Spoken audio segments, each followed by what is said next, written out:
right, welcome. Today we're going to dive into a really core Java concept, one that lets you capture the very soul of an object.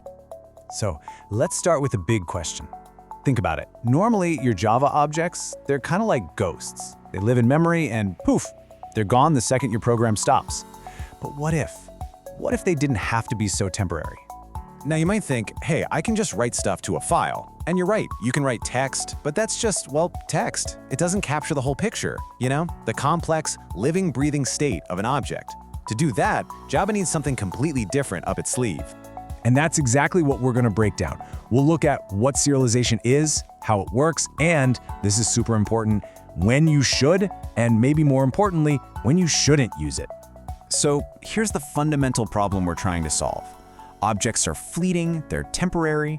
The moment your program shuts down, all that state, all that data, it's just lost forever. Unless, of course, we find a way to make it stick around. And that solution, that magic trick, is serialization. At its core, it's just the process of taking an object and turning it into a sequence of bytes. This is what lets an object state actually outlive the program that made it. You can save it, shut everything down, and then later you can bring back that exact same object, state and all. It's like bottling lightning. The process itself is pretty straightforward when you look at it this way.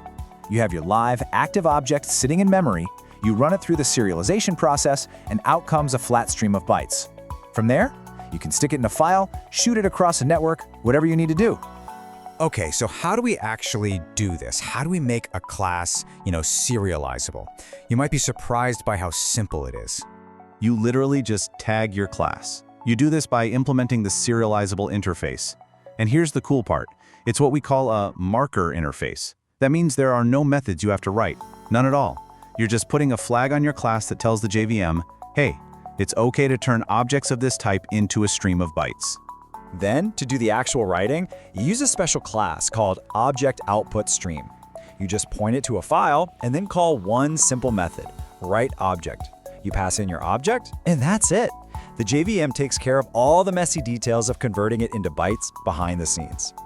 This brings up a question I hear all the time. Okay, so it's in a file now. Can I just pop that file open in a text editor and see what's inside? And the answer to that is a hard no, which you'll see is just a jumble of characters. That file isn't text, it's a binary format. It's a sequence of bytes meant for one thing and one thing only, for the JVM to read it back in later. It's not for us humans. Now by default, when you serialize an object, it tries to save everything. But what if you have some data you don't want to save? Like a password or maybe some temporary value you're caching. Well, Java gives you a couple of really important tools to control this. First up is the transient keyword. Think of it like a do not save sticker. You put it on a field and serialization just skips right over it. Simple. Then there's something called SerialVersionUID. This one's super important. It's like a version number for your class's blueprint. If you save an object and then later change the class, that UID might not match anymore. And if it doesn't, Java will throw an error, saving you from some really nasty, hard to debug bugs. It's a safety net for sure. And that brings us to a really critical warning. Serialization is incredibly powerful, it's a low-level JVM thing, but because of that, it can be fragile and it can also carry some pretty major security risks. There are a few things you absolutely have to know here. First, your class structures have to stay stable.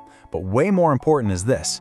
Deserializing data you don't trust is one of the most dangerous things you can do in Java. It can literally open the door for an attacker to run their own code. And remember this last point. It bypasses your class's constructor, which can mess up how your object is supposed to be set up. So this chart gives us a really clear guide.